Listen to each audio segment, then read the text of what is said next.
I tillë është fati I trajnerëve. Një rregull I pashkruar në futboll thotë se kur ekipi ka rezultate pozitive, më meritorët janë futbollistët.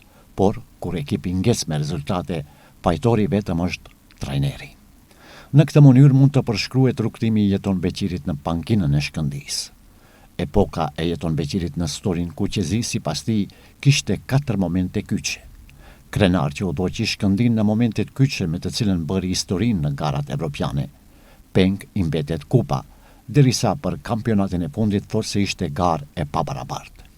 Falenderon lojtarët që dhanë maksimumin dhe kryesinë për besimin e dhënë dhe tifozëve ballistëve uron që shumë shpejt t'i gëzohen trofeve të radhës. Në këtë intervistën në fundit timen si trajner I Shkëndijës, dua ta shfrytëzoj që t'i shpreh një falënderim të veçantë presidentit apo pronarit të klubit, zotit Lazim Destani, familjes së tij dhe normalisht edhe kompanisë ekolog, pastaj kryesisë klubit, gjithë të punësuarve në klub për respektin dhe për mbështetjen që më kanë dhënë, duke mos harruar në asnjë moment futbollistët të cilët I falenderoj në mënyrë të veçantë një nga një, dhe në fund, por jo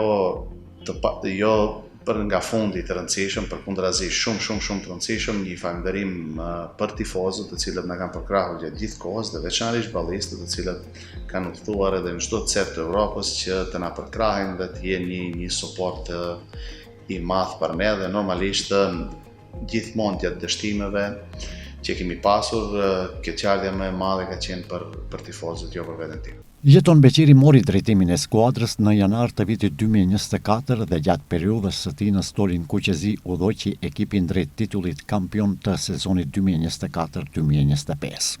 Në drejtimin e tij, Shkëndija regjistroi gjithashtu paraqitjen më të suksesshme në historinë e klubit në garat evropiane, duke siguruar pjesëmarrjen në fazën e ligës së UEFA Conference League dhe duke u kualifikuar deri në fazën e play-offit.